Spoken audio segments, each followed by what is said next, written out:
યુવતીનો ભોગ લીધો છે। શહેરના મવડીમાં રહેતા ભુવાએ નર્સિંગનો અભ્યાસ કરી ચૂકેલી યુવતીને તારા પિતા ઉપર કોઈએ મેલી વિદ્યા કરી છે, તેમનું મૃત્યુ થશે, તેને બચાવવા માટે તારે મારી પાસે આવી વિધિ કરાવવી પડશે કહી જાળમાં ફસાવી હતી। બાદમાં યુવતી પરિવારને છોડી આ ભુવા સાથે રહેવા લાગી હતી। દરમિયાન ગત 13 તારીખે હોળીના દિવસે ભુવાના ઘરે ઝેરી દવા પી લેતા તેને સારવાર અર્થે સિવિલ હોસ્પિટલમાં ખસેડવામાં આવી હતી, જ્યાં તેનું સારવાર દરમિયાન મોત નીપજ્યું હતું।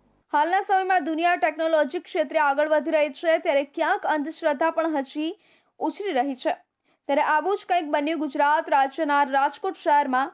તો આ તકે વાત કરીએ તો રાજકોટમાં અંધશ્રદ્ધાએ વધુ એક શિક્ષિત યુવતીનો ભોગ લીધો છે। શહેરના મવડીમાં રહેતા કેતન સાગઠિયા નામના ભુવાએ નર્સિંગનો અભ્યાસ કરી ચૂકેલી યુવતીને તારા પિતા ઉપર કોઈએ મેલી વિદ્યા કરી છે, તેમનું મૃત્યુ થશે, તેને બચાવવા માટે તારે મારી પાસે આવી વિધિ કરાવવી પડશે કહી જાળમાં ફસાવી હતી। બાદમાં યુવતી પરિવારને છોડી આ ભુવા સાથે રહેવા લાગી હતી, જે બાદ ગત તારીખ 13 તારીખે હોળીના દિવસે યુવતીએ ભુવાના ઘરે ઝેરી દવા પી લેતા તેને સારવાર અર્થે સિવિલ હોસ્પિટલ ખાતે ખસેડવામાં આવી હતી, પણ કમનસીબે 17 માર્ચના રોજ યુવતીનું સારવાર દરમિયાન મોત નીપજ્યું હતું। ત્યારે પરિવાર દ્વારા ઇન્ડિયા ન્યૂઝ સાથે વાત કરતા જણાવ્યું હતું કે યુવતી 11 મહિનાથી કેતન સાગઠિયા નામના ભુવા સાથે રહેતી હતી। ઘરેથી કંઈક ના કંઈક બહાને લાખો રૂપિયા લઈ જતી હતી અને અગાઉ પણ યુવતીએ કેતન ભુવાના ત્રાસ અંગે સુસાઇડ નોટ લખી આત્મહત્યા કરવાનો પ્રયાસ કર્યો હતો, પણ તેમાં તે બચી ગઈ હતી। પણ આ વખતે તેને કેતન સાગઠિયા નામના ભુવાના ત્રાસથી આત્મહત્યા મોતને વહાલું કર્યું છે। આથી અમારી રાજકોટ પોલીસ પાસે એવી માંગ છે કે આવા પાખંડી ભુવા ઉપર કડકમાં કડક કાર્યવાહી કરી સજા કરી એને જેલ હવાલે મોકલી આપો। ત્યારે હાલ તાલુકા પોલીસે મૃતદેહ પોસ્ટમોર્ટમ અર્થે ખસેડી યુવતીને મરવા મજબૂર કરનાર ભુવા કેતન સાગઠિયા સામે ફરિયાદ નોંધવા કાર્યવાહી હાથ ધરી છે। રાજકોટમાં વધુ એક વખત ચોંકાવનારો કિસ્સો આવ્યો છે। પાખંડી ભુવાએ વધુ એક વખત નિર્દોષ દીકરીનો છે તે જીવ લીધો છે। ત્યારે અત્યારે મારી પાસે દ્રશ્ય જોઈ રહ્યા છું કે ત્યારે છે દીકરીની લાશ છે તે રાજકોટના પીએમ રૂમ ખાતે અત્યારે પહોંચાડવામાં આવી છે।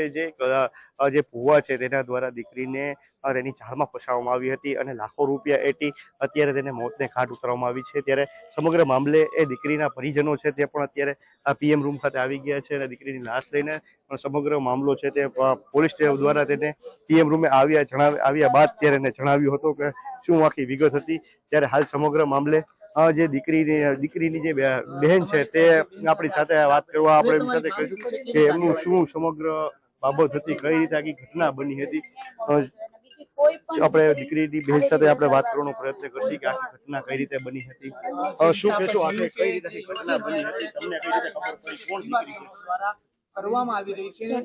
શું નામ છે તમારું, તમારી બહેન હતી તેનું શું નામ હતું? મારું નામ દિવ્યા છે અને જે અત્યારે એક્સપાયર થઈ ગઈ મારા કાકાની છોકરી કોમલ સોલંકી છે। કેતન ભુવાજીના કારણે એને મજબૂર કરી મરવા માટે, એટલે અત્યારે સુસાઇડ કરી લીધું છે। કેતન ભુવા કોણ છે, તેની સાથે કઈ રીતે કોન્ટેક્ટમાં આવ્યા હતા અને શું આખી ઘટના કઈ રીતે બની હતી? કેતન ભુવાજી છે એ મવડીનો સ્મશાન છે ને ત્યાં એ વિધિ ને એવું બધું કરતા, એ માંડવો હતો 1 વર્ષ પહેલા, ત્યારે એ બે સંપર્કમાં આવેલા હતા। કોના દ્વારા સંપર્કમાં આવ્યા હતા એ તો ખબર નથી, પણ માંડવામાં ગયા હતા ત્યાંથી સંપર્કમાં આવેલા છે એટલું અમને ખબર છે। અમારી દીકરી શું કારણથી ત્યાં ભુવા પાસે હતી? એ એવું કેતો કે તારા પપ્પા છે ને એ વહેલી તકે મરી જશે અને કોકે કાળી વિદ્યા કરેલી છે। બીજું કઈ કારણ આપતો કે આવી રીતે આમ થઈ છે એટલે તમે મારી પાસે આવો? એ એટલું જ કેતો કે તારા પપ્પા વહેલી તકે મરી જશે એટલે તારે વિધિ કરાવવી પડશે, એટલે કઈ નહીં થાય।